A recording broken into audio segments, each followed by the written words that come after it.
오늘 우리에게 말씀을 전해주실 목사님을 소개해드리겠습니다. 김희헌 목사님이신데요. 직전까지는 향린교회 담임으로 심우하셨고 올 가을부터는 한신대학에서 석사 교수로 부학들을 가르치는 일을 이제 담당하시게 될 거고요. 어제는 5.18 신학화위원회가 형성되어 있는데 신학화위원회의 신학전문위원으로 저희 광주노에 오셔서 신학발제를 함께 도와주셨고 오늘 이렇게 우리 강단에서 주님의 말씀을 함께 나눌 수 있게 되었습니다. 사사로이는 저희 선배 되시고요. 미국에 있을 때는 잠깐이었지만 목사님 담임 목사로 섬기실 때 제가 거기서 교육 목사로도 잠깐 같이 이렇게 한 교회를 섬겼던 기억도 있습니다. 김희연 목사님 나오셔서 주님의 말씀 성령이 이끈 사건과 삶이라는 제목으로 말씀 전해 주시겠습니다.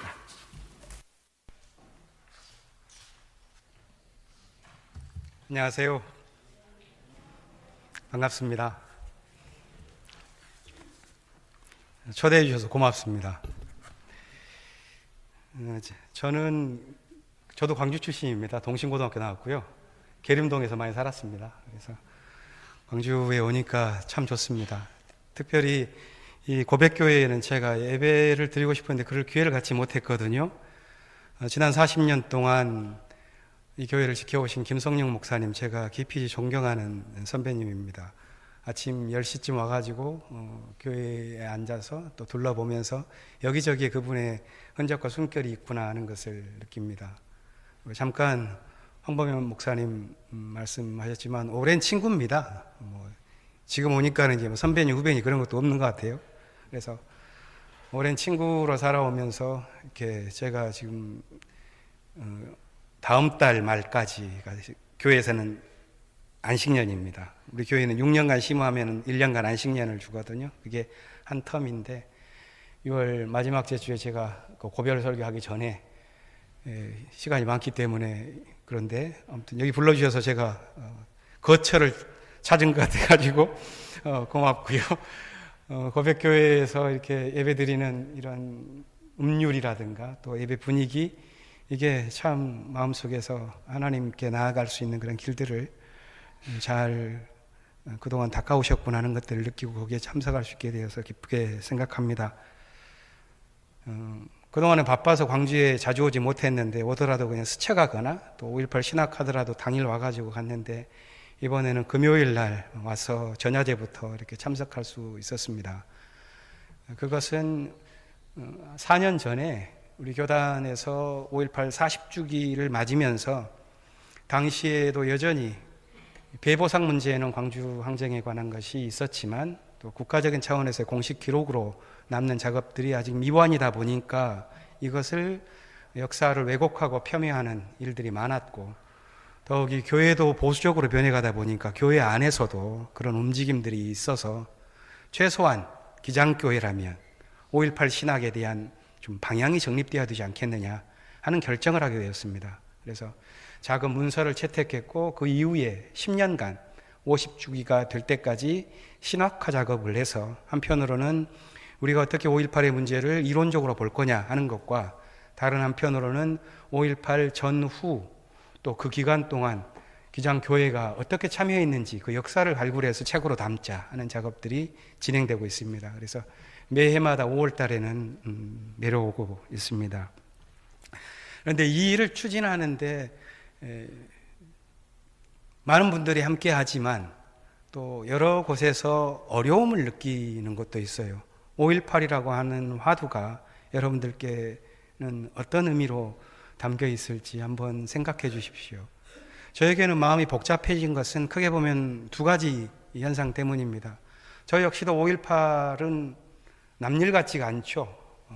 광주의 사람이기 때문에 늘 마음에 담겨 있었고 또 80년대를 지나오면서 이 5.18이 어떻게 상징적으로 우리 사회를 그 암울한 곳에서 빛을 향하여 나아가도록 이끌었는지를 알면서 또 우리 역사 속에 새겨지는 그 민주화의 모든 여정에 5.18이 있기 때문에 5.18을 우리 모두가 다 알고 있습니다. 그것은 우리가 쉽게 알 수 있는 정답이죠. 그런데 실제 우리가 오늘 5.18을 맞으면서는 양가 감정들이 있는 것 같아요. 한편에서는 5.18이 정치적으로 소비되고 있다 하는 느낌입니다. 5월 18일을 전후해서 우리에게 이슈가 되는 것은 5.18을 통하여 우리가 어떻게 계승할 것이냐 하는 그런 말들에 대한 진지한 사회적인 어떤 물음과 또 대화와 길을 모색해 나아가는 과정이라기보다는 어떤 정치인이 이번에는 참석하느냐, 망발은 없었느냐, 추모제에서 어떤 에피소드가 있었느냐, 이런 것들을 통해서 5.18이 소비되고 있다 하는 느낌 때문에 좀 언짢은 그런 느낌들도 있습니다. 그런데 그거보다도 조금 더 다른 측면에서 있는 것은 이 5.18이 44년을 지나오면서 시기적으로도 긴 시간 동안 희미해진 부분도 있었고, 또 5.18 기간 동안 5.18로부터 지나오는 동안 또 해결된 것과 해결되지 못한 것, 해결을 받은 사람과 아직 해결이 되지 않았다고 생각하는 사람들 사이 속에서 마음이 많이 복잡해졌습니다. 5.18을 대하는 광주의 사람들뿐만이 아니라 한국에 있는 사람들의 마음의 지형이 매우 복잡합니다. 아마 50대가 아니신 분들은 5.18은 역사 속에서 직접 경험한 것은 아니니까 좀 먼 남의 일처럼 느끼실 수도 있고, 50대 이상 되신 분들은 5.18의 그 전 여정들이 이후에 어떻게 진행되어 왔는지를 잘 봤기 때문에 그 추이가 어떻게 변해왔는지를 마음속에 그려보실 수 있을 것입니다. 저에게는 이제 분기점이 되었었던 게 5.18이 민중의 항쟁이라고 하는 그 뚜렷한 우리 역사에 주었던 가르침이 희미해진 것은 매우 역설적으로 그 항쟁을 통하여 이루는 성취입니다.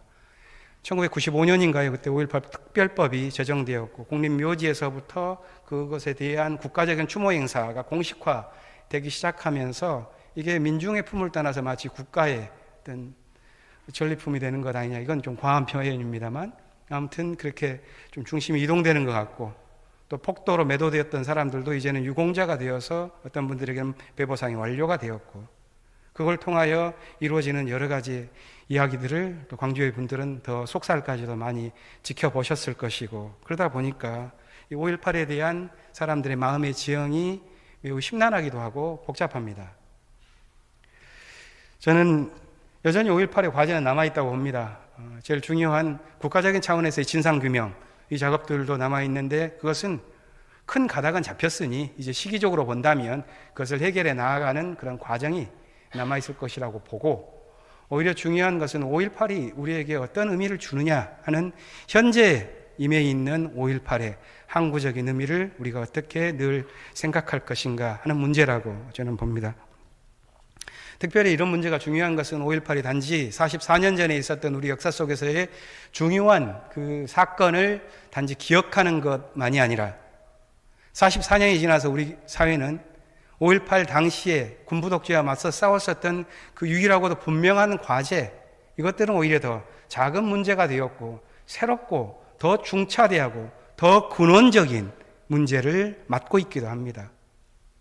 세계적으로는 민주화가 되었다고 하지만 그 민주화가 웃자라서 도리어 사람들이 대결하고 갈등하고 지리멸렬해지는 그런 분열의 시기를 겪고 있고, 분열을 하다 보니까 득세하는 것은 힘의 논리뿐이어서 지정학이 바뀌면서 3차 대전이 임박한 것 아니냐 하는 소리까지 들릴 정도로 여러 국지전이 확대되고 있습니다. 위기죠.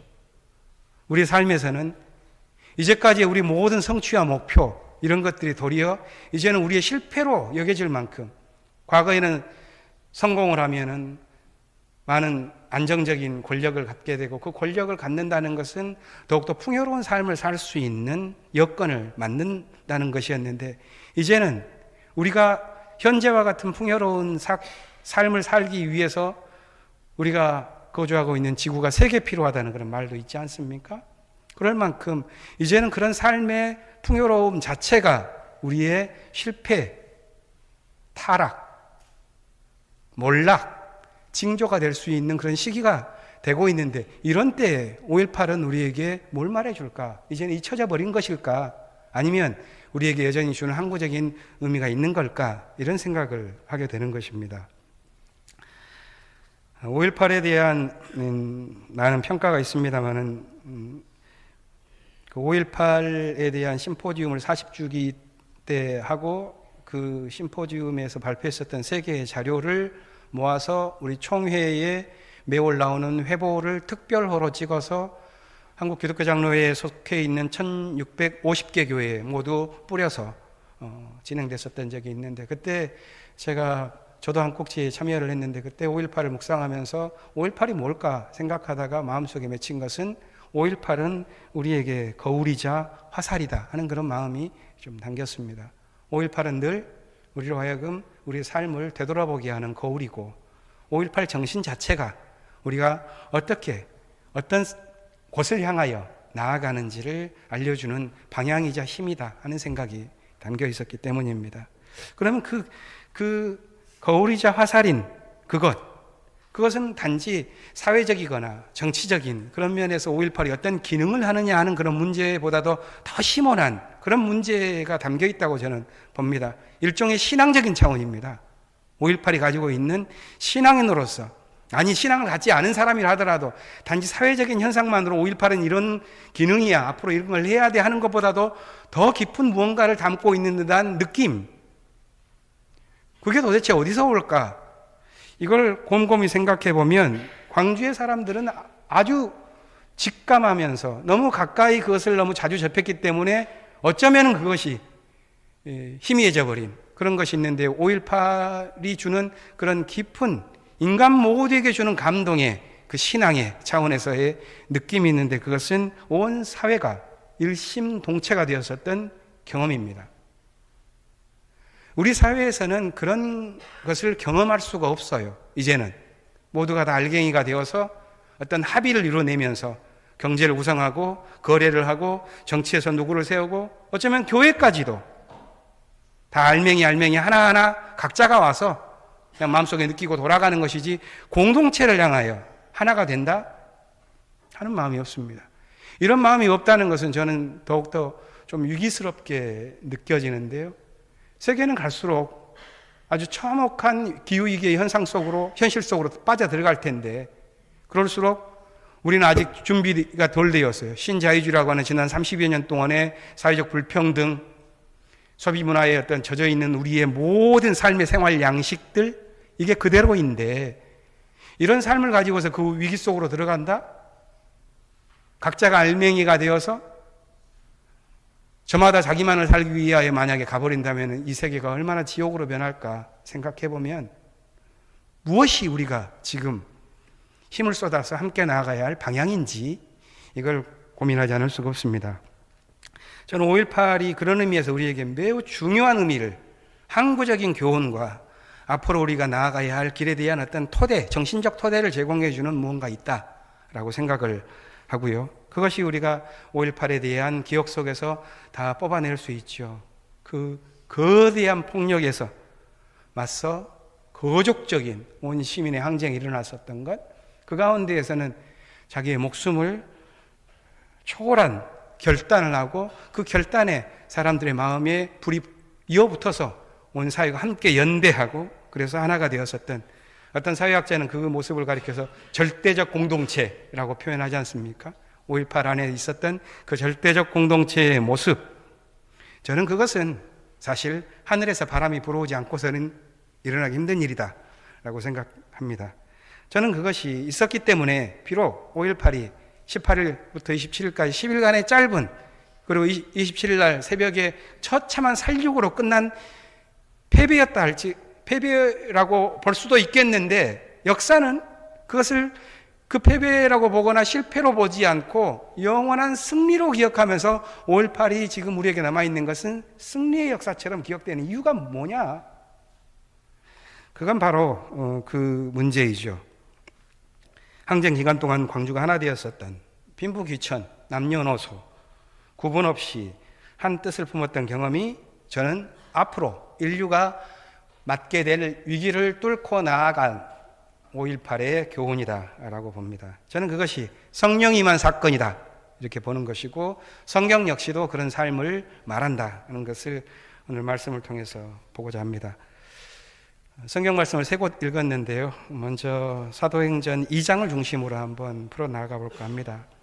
우리가 사도행전 성경책을 보면은 크게 보면 두 단락이 있지 않습니까? 13절까지는 예수께서 부활하시고 50일이 지난 오순절날 아침에 벌어진 사건 두 가지가 나옵니다. 두 사건에 대한 기록이고 그 다음 뒷부분은 베드로의 첫 번째 설교입니다. 이 앞에 부분을 1절부터 13절을 좀 본다면 이렇습니다. 여기에는 두 가지 사건이 있는데 첫 번째 사건에 대한 묘사는 이렇습니다. 갑자기 하늘에서 기도하는 사람들에게 세찬 바람이 부는 듯한 소리가 나더니 온 집안을 가득 채웠고 그 다음에는 불길이 이을 때 갈라지는 혀와 같은 것들이 각 사람에게 임할 때 사람들이 성령에 감화되어 방언을 하기 시작합니다. 이게 첫 번째 사건입니다. 그런데 이 묘사가 매우 상징적이어서 구체적으로 어떤 일이 사실적으로 다큐멘터리로 그려내기는 어렵죠. 근데 이 사건의 의미를 파악하기 위해서는 한 단어를 반복해서 나오고 있는 한 단어를 주목해서 보면 이해하기가 쉽습니다. 헬라어로 되어 있는 한 단어인데 한글 성경에는 두 개로 다르게 번역되어 있어요. 3절에는 하늘에서 불의 혀처럼 할 때 혀라는 말입니다. 이 말과 5절에서 사람들의 성령에 감동되어서 했었던 방언, 이 혀라는 말과 방언이라는 말이 성경 원래 기록된 헬라어에서는 같은 단어입니다. 글로사라고 하는 단어입니다. 그렇다면 말하자면 이렇습니다. 하늘에서 불의 혀처럼 글로사가 사람들에게 임했더니 사람들이 글로사로 말을 했다는 것입니다. 이 말씀 알겠어요? 하늘에서 글로사가 임했을 때 사람들의 입으로 그 하늘의 말씀이 글로사가 나가는 겁니다. 이게 첫 번째 사건입니다. 하늘과 땅이 어떻게 보면 연결되었다고도 말을 하겠습니다. 두 번째 사건은 이 하늘과 땅이 이어지자 더 놀라운 사건이 벌어집니다. 그것은 서로 다른 말을 사용하면서 갈라진 세계가 하나가 된 사건이죠. 성령 체험을 했던 사람들이 이 글로사를 말하게 될 때 사람들은 그 글로사로 듣지 않았어요. 다른 말로 성경에는 표현합니다. 6절, 7절을 보면 사람들이 성령 체험을 한 사람들이 글로사로 말을 하니까 사람들에게는 어떻게 들렸죠? 각 지방의 말로 들립니다. 각 지방의 말이라는 것은 헬라어로 디알렉토입니다. 그러니까 사람들이 글로사로 하늘의 이야기를 했더니 최소한 여기에 나와 있는 15개 나라의 사람들, 15개에 속해 있는 사람들은 각자 자기의 디알렉토로 들린 거예요. 어마어마한 일이 벌어진 겁니다. 이게 성령 강림에 있었던 사건의 아침에 벌어진 전모입니다. 성령 강림의 의미를 제대로 알기 위해서는 그렇기 때문에 이 두 사건을 함께 고려해야 합니다. 하나만 고려하면, 예를 들어가지고 저 순복음 쪽에 계신 분들 오순절 성령 말하면서 강조하면 어떤 것만 강조하죠? 앞에 부분만 강조하죠. 방언해야 된다. 방언이 성령 강림의 기준이다. 이렇게 해석합니다. 그런데 그것은 성령 강림 사건에 있었던 앞부분만 부분적으로 말합니다. 사실 방언이라고 하는 것에서는 그렇게 할 수 있는 사람들이 있기도 하고 할 수 없는 사람들도 있습니다. 신앙생활을 해나가는 분들 가운데에서 저는 그것 자체가 방언이라고 하는 것은 기독교의 성령 강림 체험의 성령 체험의 본질적인 문제는 아니다라고 보는 겁니다. 그리고 방언이라고 하는 그런 이 종교적 경험이라고 하는 것은 기독교 안에만 있는 것은 아니에요. 윌리엄 제임스라고 하는 경험 심리학자가 있었는데요. 종교 심리학에 대한 종교 경험에 대한 다양성이라고 하는 책, 아주 매우 두꺼운 책이 있는데 거기에는 방언이라고 하는 건 세계 종교에서 나는 보편 현상입니다. 담양저기 어디 절에 가더라도 방언하는 스님들 계십니다. 방언이라는 것은 그렇게 기독교가 기독교 성령 체험이 가지고 있는 고유한 본질적인 문제는 아니다. 성경 자체도 여기서 보면은 2장 1절부터 13절을 보면 오순절날 아침에 무슨 사건이 벌어졌는데 사람들이 깜짝 놀라요. 어떻게 이런 일이 일어날 수가 있지? 라고 했었던 그 놀란 측면들이 방언에 있지 않아요. 글로사에 있지 않습니다. 깜짝 놀라는 건 어디냐면 그 글로사가 자기 디알렉토로 들렸다는 것에 있어요. 6절, 7절 한번 곰곰이 한번 읽어보십시오. 성경 자체가 중요하게 생각하는 것은 두 번째 사건입니다. 정작 놀라는 것은 이 두 번째 사건인데 7절, 8절 보면 이렇습니다. 그들이 놀라 신기하게 여기면서 말하였다. 보시오. 말하고 있는 이 사람들은 모두 갈릴리 사람이 아니요. 그런데 우리 모두가 저마다 태어난 지방의 말로 듣고 있으니 어찌된 일이요. 여기서 저마다 태어난 지방의 말이라는 게 디알렉토입니다. 이 첫 번째 사건과 두 번째 사건을 본다면, 성경을 그래서 통째로 읽으면 이 성령 강림 사건이라고 하는 것은 그날 아침에 글로사를 사람들이 하늘에서 내려온 것을 자신의 말로 했을 때 거기에 함께 있었던 모든 사람들, 지켜보던 사람들이 자신의 디알렉토로 들리면서 언어의 모든 장벽들, 사람들을 가로막았었던 근원적인 한계 상황들이 깨뜨려지고 하늘의 말이 입술을 통하여, 먼저 깨달은 사람들을 통하여 온 세계로 거침없이 퍼져나갔다 하는 말이거든요. 이것이 인류의 분열을 씻어낸 오랜 비극, 이것을 극복해낸 사건입니다. 그렇기 때문에 이 성령 강림 사건의 이걸 이야기할 때는 창세기 11장에 나오는 바벨탑 언어 분열 사건에 대한 반대 이야기다, 해결책에 관한 이야기다라고 해석하는 분들도 많죠. 사람들이 우리의 뜻이 저 하늘에 가 닿게끔 짓자 하면서 바벨탑을 지어 올라갔는데 그거 안 되겠다 그러면서 하나님께서 그 일을 못하게 하려고 언어를 분열시켜서 흩어버리고 멈추게 하지 않습니까? 그러면서 사람들은 그때부터 한 뜻으로, 욕망을 향하여 한 뜻으로 달려나갔을 때 우리의 뜻이 저 하늘에 가닿게 하자라고 하는 자신들의 욕망이 하늘 끝까지 미치는 그 불길한 힘이 하나로 갈 때 하나님께서는 흩으셨어요, 온 세계를. 그런데 다시 하늘에서 내려온 것을 갖고서 막힘없이 하나가 될 때 하나님께서는 그것을 풀어주십니다. 이게 성령 강림 사건에서 저는 보고 있는 가장 핵심 사건입니다. 그런데 여기에서 저는 조금 더 자세하게 봐야 될 지점이, 그러면 우리가 하늘에서 온 이야기들을 저마다 한다고 그러지 않습니까? 교회에서도 그렇고 내가 성령 받았다 그러면서 말을 하는데, 소통에서 중요한 것은 뭔가요?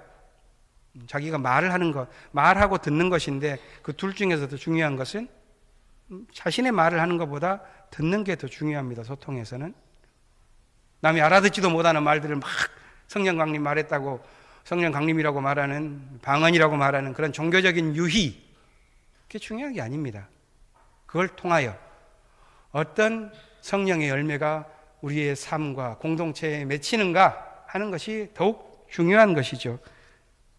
그러니까 가만히 있어도 들리는 말은 놀라운 일이 아닙니다. 자기 안에 갇혀 있어서 듣지 못했던 것들이 이제는 자기 귀가 열리면서 자기의 눈에서 비늘이 벗겨지면서 볼 수 있고 들리는 것, 이것이 성령의 체험 사건인데, 그것을 조금만 더 한번 보겠습니다. 그게 뭘 의미하는지 7절입니다. 다시 읽었던 걸 다시 한번 읽어보면, 그들은 성령 강림 사건에서 놀라움을 경험을 했는데 7절은 보시오, 말하고 있는 이 사람들은 모두 갈릴리 사람이 아니요. 갈릴리 사람. 갈릴리가 어딘지 우리는 잘 압니다. 갈릴리는 예루살렘과 대비되는 식민지의 변방 지역이죠. 수탈의 땅이지요. 갈릴리는 보잘것없는 촌놈들의 땅입니다. 그렇기 때문에 그들의 목소리는 중요하지 않고 무시되었어요. 바삐 살아가는 삶, 권력을 쥐었던 예루살렘의 당국자들, 뭔가를 수탈이 하는 사람들은 갈릴리 사람들의 목소리를 들으면 안 돼요. 그들의 고통, 그들의 참상, 그것에 주목하면서 그리 내려가면 안 되고 그들을 깔아뭉개고 거기로부터 무언가를 얻어야만 하는, 그렇기 때문에 갈릴리의 목소리는 이제까지 그 세계에 들리지 않았습니다. 그런데 성령 강림절 아침에 그들이 누구의 목소리를 듣습니까? 들리는 게 갈릴리 사람들 목소리가 아니냐? 이게 저는 광주하고도 이어진다고 보는 겁니다. 요약하자면 이렇습니다. 성경이 말하는 성령 강림 사건은 알아듣지 못하는 자기 말을 하늘의 언어라고 말하는 것이 아니다. 성령 강림 사건은 자기만의 언어 세계에 갇혀 있는 사람이 저 고통의 땅 갈릴리의 사건, 그들의 목소리, 그것을 자신의 언어로 듣게 되는 놀라운 사태다. 저는 이게 오늘 사도행전에서 말하고 있는 성령 강림의 이야기가 오늘 우리의 광주에 대한 이야기로 연결될 수 있는 부분으로 생각합니다. 그런데 긴 역사라는 것, 기독교 역사만도 이 사건이 벌어진 지 2000년이 넘은 긴 역사를 달려오고 있습니다. 성령강림 사건은 단 한 번으로 완성되지 않고 희미해졌다가 없어졌다가 다시 되살아났다가 이런, 민중신학자 안병무 선생님 그것을 화산맥이라고 표현했어요. 화산이라는 것은 저 밑으로 흐르다가 분출되지 않습니까? 없는 것 같지만 흘러가고 있어요. 유혹이 뜨겁게 화산맥처럼 분출됩니다. 그런데 그 화산맥이라고 하는 그 흐름들을 모르는 사람들은 없다 그러면서 자기 생각에 빠져요. 희미해지고, 성령 강림 속에서 이렇게 함께 되었던, 하나 되었던 그 느낌들도 소통의 관계들도 일그러지고 왜곡되고 때로는 파괴됩니다. 그런 경험들을 우리는 숱하게 합니다. 교회 안에서도 밖에서도 해나가고, 우리의 온 일상이 어쩌면 그런 삶들로 채워져 있으니까 지금 우리가 이 자리에 앉아서 하나님 앞에서 무릎 꿇고 있는 걸지도 모르겠습니다. 어쩌면 우리 시대가 모두 이 자리 이외에는 주님 앞에, 오직 주님 앞에 앉기 전까지는 비극처럼 느껴지기도 합니다. 관계가 망가질 때 힘든 것은 직접 파괴되는 경험이 아니에요. 직접 파괴될 때에는 극복할 수 있고 대항할 수 있는 그런 마음이 생기기 때문에 어렵지 않습니다. 관계가 파괴될 때에는 우리 안에서 일종의 모종의 야비함, 비열함, 이런 것들이 진실 자체를 완전히 무너뜨려 버릴 때 관계가 깨져버려요. 예를 들어서 광주의 사건에 대해서 폭거를 일으켰던 군부독재는 천인공노할 짓을 했었지만 그것 자체가 인간을 파괴시키지 않습니다. 저항하고 맞서 싸워서 더욱 큰 뜻을 세워나갑니다. 그런데 다 지나가다가 이것들이 정치화되고 자기 이해관계로 빠지고 그러는 사이에 다양한 일들이, 목소리들이, 또 야비한 말들이 벌어지는데 그 가운데 하나가 시신을 가리켜서 있었던 그런 관들을 가리켜서 홍어 택배니 이런 말까지 들어버릴 때에는 저게 인간이냐라는 지점까지 가게 되는 것이죠. 그럴 때에는 공동체고 뭐고 저건 안 되겠다 하는 생각이 이르게 됩니다. 파괴돼 버리는 겁니다. 세월호 때에도 그런 경험을 했습니다. 50 며칠간을 세월호로 참사로 딸을 잃었던 아버지가 단식을 하고 있는데 거기에서 폭식투쟁을 하는 사람들이 있었어요. 저는 그걸 보면서 그런 조롱들이 벌어질 때 우리는 어떻게 견딜 수가 있지? 라는 생각을 하게 됩니다. 성령 강림절 앞에서 사건에서도 그런 사람들이 있었어요. 1절부터 13절까지 보면은 그 성령 강림의 사건에 일어났었던 그 마무리는 뭐로 되냐면은 조롱하는 사람들의 등장으로 마무리가 되고 있습니다. 저들을 다 술 취했다. 술 취한 놈들이나 하는 일들이다 라고 조롱하면서 이 성령 강림 사건이 마무리가 되고 그것에 대한 이야기로 베드로의 설교가 시작됩니다.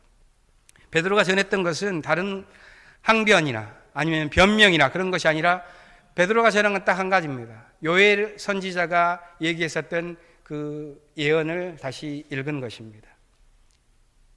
하늘의 영이 부어질 때 사람들은 예언을 하고 비전을 보고 꿈을 꿀 것이다 하는 내용입니다. 예언과 비전과 꿈이라는 것은 현실 안에 잠겨버린 사람들에게는 없는, 현실을 보고 그것으로부터 더 나아가야 한다, 우리가 있어야 할 자리는 이곳만은 아니다 하는 것을 직감하는 사람들에게 주어져 있는 하늘의 말씀이고 약속입니다. 그런데 이 예언과 비전과 꿈이 없는 사람들은 현실 안에 있자 그 꿈이라는 것은 다 부질없는 것이다 하면서 너희들은 술 취했다 하면서 조롱합니다. 내일로 갈 수 없는 이들이 오히려 오늘 분투하며 내일의 약속을 안고 살아가는 사람들의 발목을 잡고 나아가지 못하도록 만드는 우리의 이 질곡, 이것이 우리의 비극입니다. 예언과 약속을 안고 살아가는 현실은 그 마음이 그러기 때문에 진실할수록 현실은 혹독해져요.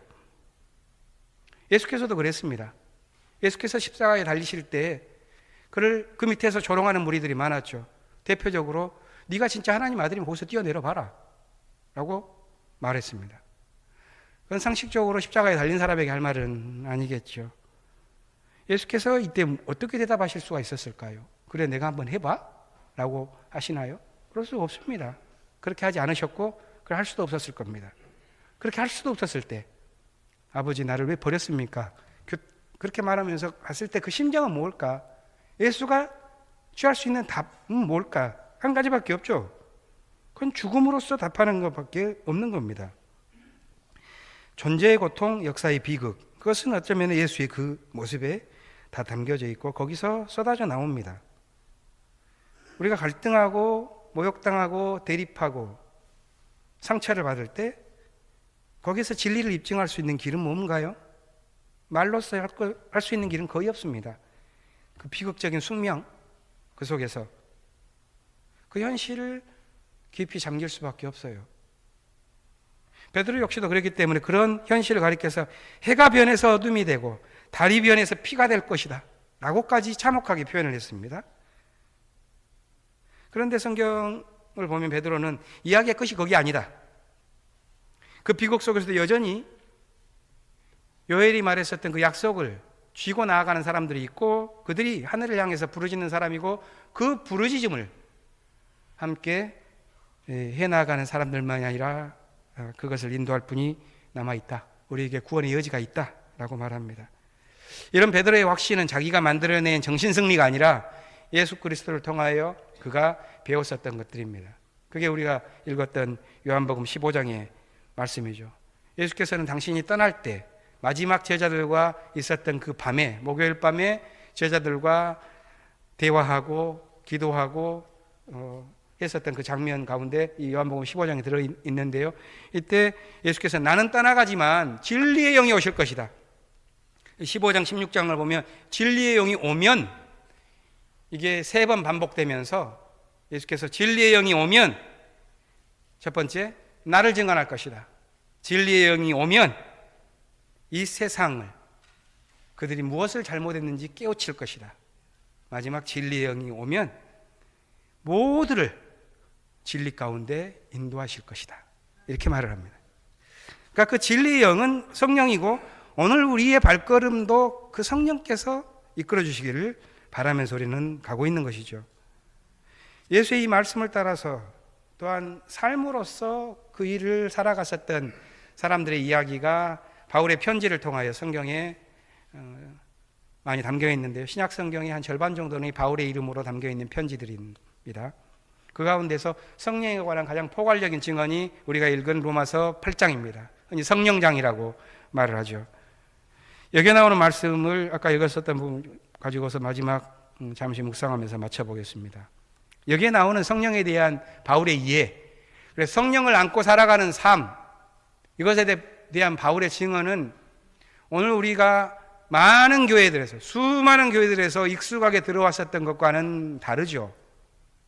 대부분의 교회는 성령 충만해지고 그러면 돈도 많이 벌고 하던 일 다 잘 풀리고 술술술술 모든 것이 다 잘 될 것이다. 복받는다. 일중으로 먹는 거 복받은 게 아니라 2중, 3중 축복받을 것이다. 이런 얘기까지도 합니다. 그런데 믿으면 복받는다는 식의 이야기는 이 성령장에 어디 눈 씻고 봐도 없습니다. 성령장 이 8장에서 바울이 말하는 것은 자신의 독특한 신앙의 세계관입니다. 22절로 시작됩니다. 그것은 모든 피조물이 함께 신음하며 함께 해산의 고통을 안고 있다. 이렇게 표현했습니다. 성령을 경험하는 사람들은 자기만의 문제만을 해결하기 위하여 몰두하는 사람이 아니라 자기를 넘어서서 주님의 뜻, 진리의 영의 인도를 받으면서 이 세상 속에서 있는 모든 것들을 자기의 것으로 함께 느껴가면서 아, 이 세상이 탄식하고 있구나. 함께 신음하고 있구나. 내 문제만이 아니구나 하는 것들을 느끼는 겁니다. 23절을 보면 더 나아가서 성령의 첫 열매인 사람이라 할지라도 그 고통에서 예외는 아니다 하는 것을 말을 합니다. 우리는 여기서 모든 삶에서 마주치게 되는 무거운 진실을 보게 되는 것입니다. 신앙이라는 것은 마법이 아니어서 우리만 어떻게 피해 나갈 수 있는 열쇠를 주는 것, 물론 그게 정신적인 면에서는 있습니다. 그러나 삶에서 이루어지는 모든 삶에서 이루어지는 것에서 그런 해법이 있을 것이라고 생각한다면 오해일 수가 있겠다. 예수 그리스도의 삶이라는 것, 그분의 가르침이라는 것은 크게 보면 두 가지인데 기독교 역사 자체가 이 두 개 속에서 흔들리고 동요했습니다. 한편에 예수 그리스도를 보면서 우리는 사랑이 이 세상을 이길 것이다라는 확신을 얻게 됩니다. 그러나 다른 한편으로는 그 사랑으로 인하여 고통을 받게 될 것이다 라고 하는 엄연한 현실인식입니다. 이 두 개가 동요해서 이게 동요하는데, 이것을 함께 이 동요를 극복하지 못할 때에는 교회는 그냥 권력의 종교, 영광의 종교로 향해 나아가 버립니다. 돈의 종교, 차이가 없어집니다. 오직 이 동요를 이겨낼 때에만 교회는, 기독교는 십자가의 종교의 길을 걸을 수가 있습니다. 우리 삶도 마찬가지죠.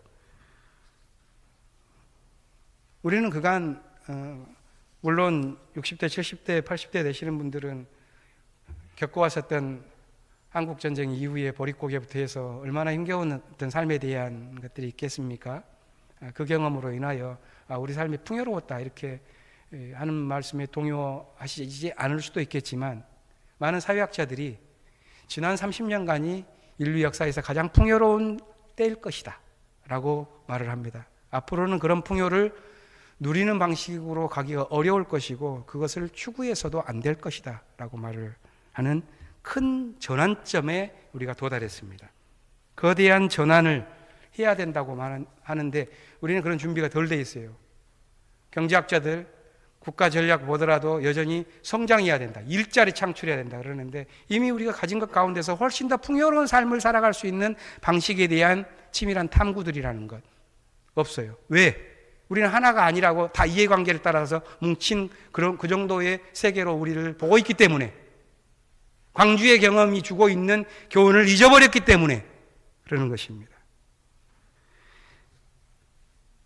거대한 전환을 하기는 해야 되는데 이건 못하는 거 아니야? 시대를 분별하지 못하면 우리는 뒤처지는 거 아니야? 하는 불안감, 아무리 위기가 긴박하다 하더라도 이 세상은 결코 변할 수 없는 것 아니야? 하는 절망감, 이런 것들이 우리를 사로잡고 있습니다. 그렇기 때문에 어서 빨리 내가 먼저 나가서 조금 더 안전해져야지 하는 것으로 이 사회가 격렬하게 갈등을 하고 있는 것 같지만, 그 밑에를 보면 저는 아주 깊은 회의감이 우리 사회에 있다고 봅니다. 바울의 시대도 마찬가지였습니다.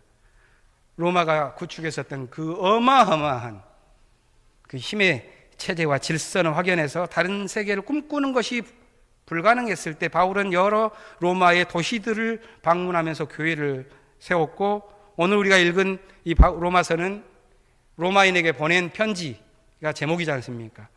로마인들에게 보낸 편지에서 바울이 오늘 본문에서 성령장에서 뭐라고 말하냐면, 눈에 보이는 소망은 소망이 아닙니다. 보이는 것을 누가 바라겠습니까? 이렇게 말을 하죠. 이 말은 저는 믿음을 가진 사람들만이 표현할 수 있는 긍지의 표현이라고 봅니다. 소망이라는 것은 눈에 보이는 것을 얻으려는 욕망이 아니기 때문에 그렇습니다. 눈에 보이는 길은 믿음이 없어도 가는 것이고 성령이 인도하지 않아도 갈 수 있는 길입니다. 그러나 믿음은 눈에 보이지 않는 것을 바라게 하고, 눈에 보이지 않는다 하더라도 그것을 향해서 끈질기게 갈 수 있도록 해줍니다. 그 소망이 구원을 한다라고 말합니다. 여기서 바울은 그래서 그 소망이 너희를 구원하고 있다. 소망이라는 것은 단순히 욕망이 아니라 믿음을 지탱시키는 끈질김입니다. 그게 소망입니다. 바울은 고백했습니다. 온 세계가 신음하며 해산의 고통을 안고 있을 때 진리의 영 성령이 오시면 마음에 일어나는 동요를 걷어내고 그리스도의 길을 걷도록 인도해 주실 것입니다. 성령이 함께 하시면 어둠밖에 보이지 않는 현실이라 할지라도, 신음하게 만드는 비통한 현실이라 할지라도 참고 기다리며 예수의 길을 걷도록 우리를 인도해 주십니다. 이 믿음은 단지 맹목적인 의식이 아니라 진리의 영을 깨달은 지극한 인간의 자의식입니다.